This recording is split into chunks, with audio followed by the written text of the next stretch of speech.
BA पाठ प्रथम वर्ष के विद्यार्थियों, राजनीति विज्ञान एमडीएस यूनिवर्सिटी। मैं डॉक्टर गेवरियल खान से आचार्य, राजनीति विज्ञान राजकीय महाविद्यालय अजमेर। हमारा जो विषय था वो था मनु की परराष्ट्र नीति। परराष्ट्र नीति पे मनु के विचार। मनु ने, मैं आपको थोड़ा सा बता दूं, मनु ने, हमने कल परराष्ट्र नीति के सैद्धांतिक पक्ष में मंडल सिद्धांत कर लिया था। आज हम करेंगे षाटगुण्य नीति, लेकिन थोड़ा सा ब्रीफ में बता दूं पीछे का। परराष्ट्र नीति को परराष्ट्र नीति के मनु ने दो पक्ष सामने रखे हैं, दो पक्ष का चित्रण किया है, सैद्धांतिक पक्ष और व्यवहारिक पक्ष। तो हम सैद्धांतिक पक्ष कर रहे थे। पहला पक्ष, सैद्धांतिक पक्ष में 3 प्रकार के सिद्धांत हमारे सामने आए थे: मंडल सिद्धांत, षाटगुण्य नीति और उपाय। मंडल सिद्धांत, षाटगुण्य नीति और उपाय। मंडल सिद्धांत हमने कर लिया था, षाटगुण्य नीति आज हम करेंगे। मंडल सिद्धांत क्या था, मैं आपको संक्षेप में बता दूं। मंडल सिद्धांत के बारे में मनु ने बताया था कि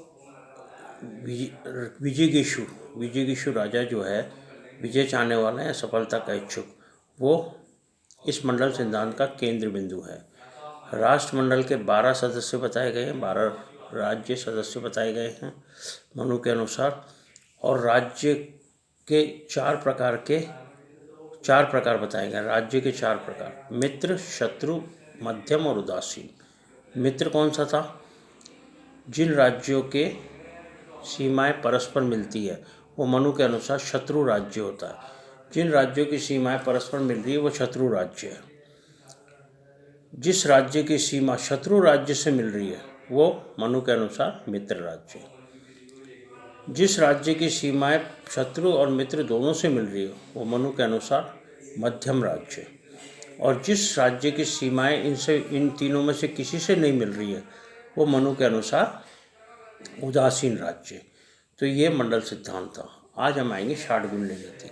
षाटगुण्य नीति किसी भी राज्य को या किसी भी राज्य के कार्यों को सुचारू रूप से चलाने के लिए 6 विकल्प प्रस्तुत करती है, 6 विकल्प देती है। 6 विकल्प हमने देखे थे: संधि, विग्रह, यान, आसन, द्वैधिभाव और संशय। संधि, विग्रह, यान, आसन, द्वैधिभाव और संशय। आज हम पहला करेंगे संधि। संधि क्या है? मनु के अनुसार एक राजा द्वारा तत्कालिक अथवा भविष्य में, या तो तत्कालिक हो या भविष्य में होने वाले लाभ को दृष्टिगत रखते हुए, उसे क्या लाभ होगा इसको देखते हुए, लाभ को दृष्टिगत रखते हुए किसी दूसरे राष्ट्र से मेल कर लेने को, यदि वह किसी दूसरे राष्ट्र से मेल कर लेने को मनु ने संधि का नाम दिया है। यदि एक राजा तत्कालिक परिस्थिति में या भविष्य में होने वाले लाभ को दृष्टिगत रखते हुए दूसरे राष्ट्र से मेल कर लेता है तो मनु इसे संधि का नाम देते हैं। मनु ने इसे संधि की संज्ञा दी है, संधि का नाम दिया है। मनु राजा को ये परामर्श देते हैं कि यदि संधि के माध्यम से भविष्य में किसी प्रकार की लाभ की संभावना हो, यदि संधि के माध्यम से भविष्य में किसी भी प्रकार के लाभ की संभावना हो तो संधि कर लेनी चाहिए। ये था पहला पॉइंट, संधि। संधि में मनु ने बताया तत्कालिक परिस्थिति या भविष्य में होने वाले लाभ को दृष्टिगत रखते हुए यदि एक राष्ट्र दूसरे राष्ट्र के साथ मेल मिलाप कर लेता है तो मनु इसे संधि की संज्ञा देते हैं, इसे संधि का नाम देते हैं। ठीक है। दूसरा आता है विग्रह। विग्रह का मतलब क्या है? एक राजा द्वारा किसी दूसरे राज्य को जीतने के लिए अथवा उसे पीड़ित करने के लिए किया गया सशस्त्र आक्रमण विग्रह कहलाता है। एक राजा द्वारा दूसरे राज्य को या राजा को पीड़ित करने के उद्देश्य से या जीतने के उद्देश्य से, या तो पीड़ित करेगा या जीतेगा, पीड़ित करने के उद्देश्य से या जीतने के उद्देश्य से जो सशस्त्र आक्रमण किया जाता है उसे विग्रह कहा जाता है। मनुस्मृति में विग्रह के 2 प्रकार बताए हैं। मनुस्मृति में विग्रह 2 प्रकारों का है। विग्रह के 2 प्रकार बताए हैं। पहला है शत्रु पर विजय पाने के लिए, शत्रु पर विजय पाने के लिए शत्रु पक्ष की कमजोरियां, शत्रु पर विजय पाने के लिए शत्रु पक्ष की जो कमजोरियां हैं, जो कमियां हैं, का ज्ञान प्राप्त करके, शत्रु पक्ष की कमजोरियों का ज्ञान प्राप्त करके यदि आक्रमण किया जाता है तो यह प्रथम विग्रह कहलाता है। यदि आक्रमण किया जाता है तो यह प्रथम विग्रह कहलाता है। सेकंड, दूसरे राजा द्वारा किसी मित्र पर किए गए सशस्त्र आक्रमण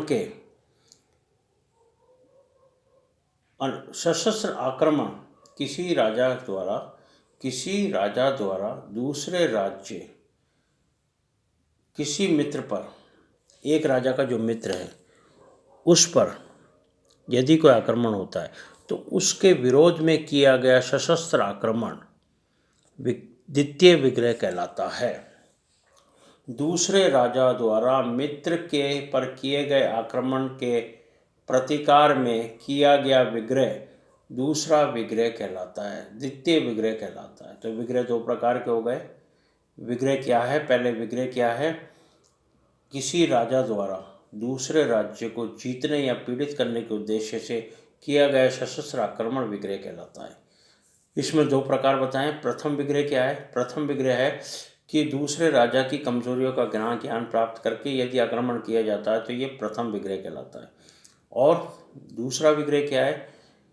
दूसरे राजा द्वारा किसी मित्र पर किए गए आक्रमण के प्रतिकार में, एक राजा द्वारा यदि उसके मित्र पर कोई आक्रमण किया तो उसके प्रतिकार में किया गया आक्रमण द्वितीय विग्रह कहलाता है। ये था विग्रह। फिर आता है यान। यान क्या है?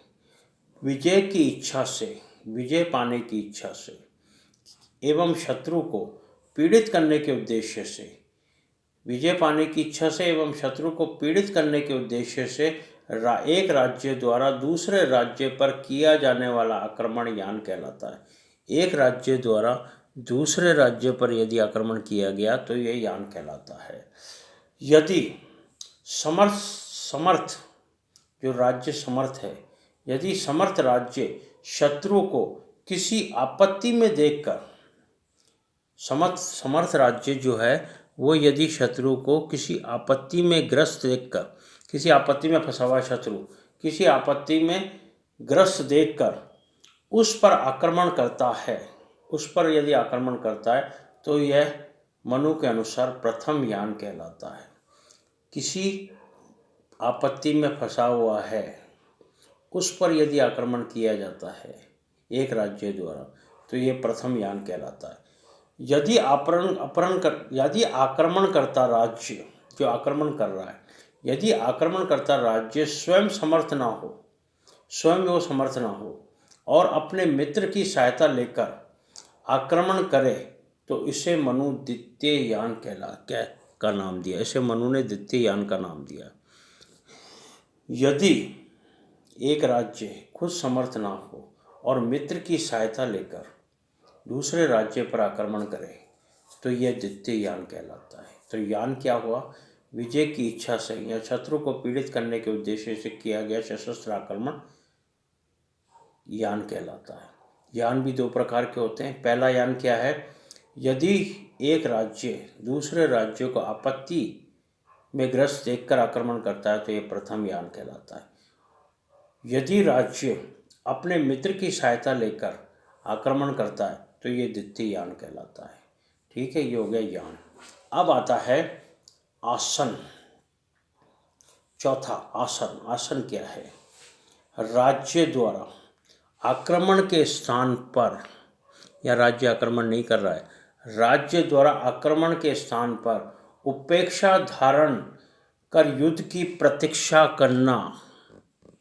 आक्रमण नहीं करेगा, आक्रमण के उपेक्षा करके युद्ध की प्रतीक्षा करना आसन कहलाता है। यदि वह आक्रमण नहीं कर रहा और युद्ध की प्रतीक्षा कर रहा है तो यह क्या कहलाएगा? आसन कहलाता है। मनु ने आसन के भी दो प्रकार बताए हैं। यहाँ आसन के भी दो प्रकार हैं। कौन कौन से? सेना या कोष। के समाप्त हो जाने की स्थिति में, सेना या कोष समाप्त हो गया तो सेना समाप्त हो गई या कोष समाप्त हो गया, सेना या कोष के समाप्त हो जाने की स्थिति में राज्य द्वारा उपेक्षा धारण करना, राज्य द्वारा उपेक्षा धारण करना प्रथम आसन कहलाता है। राज्य के पास कोष खत्म हो गया, सेना खत्म हो गई और वो युद्ध नहीं कर रहा, केवल युद्ध की उपेक्षा कर रहा है, केवल उपेक्षा कर रहा है, तो ये प्रथम आसन कहलाता है। मित्र के अनुरोध पर युद्ध की उपेक्षा करना, यदि मित्र ने अनुरोध कर दिया कि आप युद्ध नहीं करेंगे, मित्र के अनुरोध पर युद्ध की उपेक्षा करना द्वितीय आसन कहलाता है। तो आसन भी दो प्रकार के हो गए। आसन क्या है? आसन है राज्य द्वारा आक्रमण के स्थान पर उपेक्षा धारण करना, आसन कहलाता है। आक्रमण नहीं करता, उपेक्षा धारण करना आक्रमण कहलाता है, आसन कहलाता है। आक्रमण करना, उपेक्षा, राज्य द्वारा आक्रमण के स्थान पर उपेक्षा धारण करना आसन कहलाता है। ये आसन है, आसन कहलाता है। इसमें भी दो प्रकार बताएं। पहला है सेना या कोष के समाप्त हो जाने पर यदि उपेक्षा की जाती है तो ये प्रथम आसन कहलाता है। दूसरा, मित्र के अनुरोध पर उपेक्षा धारण करना द्वितीय आसन कहलाता है। तो आसन भी दो प्रकार के हुए। मनु ने आसन को राजा के लिए इसलिए उपयोगी माना है। मनु आसन को राजा के लिए इसलिए उपयोगी मानते हैं। क्यों मानते हैं? क्योंकि इसका आश्रय लेकर शत्रु को शांत रख सकता है। राजा ने यदि आसन का आश्रय लिया है तो पहला है शत्रु को शांत रख सकता है, और दूसरा उस समय तक पुनः अपने बल को संगठित कर सकता है। एक तो शत्रु को समाप्त रख सकता है, एक तो शत्रु को शांत रख सकता है, और दूसरा जो उसको समय मिल गया उसमें अपने बल को दोबारा संगठित कर सकता है, तो ये था आसन। अगला आता द्विविधि भाव। द्विविधि भाव क्या है? द्विविधि भाव इस गुण की व्याख्या करते हुए मनु ने लिखा है कि जब राजा अपनी सेना का कुछ अंश किसी स्थान पर सेनापति के अधीन रखकर, कुछ अंश या कुछ भाग किसी स्थान पर सेनापति के अधीन रखकर स्वयं कहीं और रहता है, सेनापति के अधीन रखकर स्वयं कहीं और रहता है, तो यह नीति द्विविधि भाव कहलाती है। नीति क्या कहलाती है? द्विविधि भाव। द्विविधि भाव क्या है? सेना का कुछ अंश सेनापति के अधीन रखना और खुद दूसरे स्थान पर रहना, ये नीति द्विविधि भाव कहलाती है। सेना का कुछ अंश शत्रु की रक्षा हेतु, सेना का कुछ अंश शत्रु से रक्षा हेतु सेनापति के अधीन रखना प्रथम यान कहलाता है। सेना का कुछ अंश शत्रु से रक्षा हेतु सेनापति के अधीन रखना प्रथम यान कहलाता है। और द्वितीय यान क्या है? सेना के शेष भाग को अपने साथ किले में रखना द्वितीय द्विविधि भाव कहलाता है। सेना का कुछ जो शेष भाग बच गया उसको अपने साथ किले में रखना द्वितीय द्विविधि भाव कहलाता है। द्विविधि भाव की व्याख्या कौटिल्य ने भी की है। मनु के बाद कौटिल्य आता है, कौटिल्य ने भी की है। मनु ने कहा है कि द्विविधि भाव जो है दोहरी नीति है, डबल पॉलिसी, दोहरी नीति है। क्या है दोहरी नीति? द्विविधि भाव क्या है? पहले तो द्विविधि भाव क्या है? अपनी सेना के कुछ अंश को सेनापति के अधीन रखना और कुछ शेष भाग को अपने अधीन रखना। यदि कुछ अंश सेनापति के अधीन रखा जाता है तो ये प्रथम द्विविधि भाव कहलाता है, और जो शेष भाग है उसे राजा अपने साथ किले में रखता है, ये द्वितीय द्विविधि भाव कहलाता है। तो ये दोहरी नीति है द्विविधि भाव। अब आता है संशय, आखिरी लास्ट आता संशय। आपत्ति काल में अपनी आत्मरक्षा के लिए एक राजा द्वारा दूसरे राज्य की या राजा की शरण में चले जाना संशय कहलाता है। अपनी आत्मरक्षा के लिए एक राजा द्वारा दूसरे राज्य की शरण में चले जाना क्या कहलाता है? संशय कहलाता है। मनु का मत है कि यदि द्वैधी भाव के माध्यम से भी राजा आत्मरक्षा करने में समर्थ ना हो तो उसे संशय का सहारा लेना चाहिए। यदि वह आत्मरक्षा करने में समर्थ ना हो तो उसे संशय का सहारा लेना चाहिए। ये था 60 गुण्य नीति। तीसरा आता है उपाय, कल करेंगे।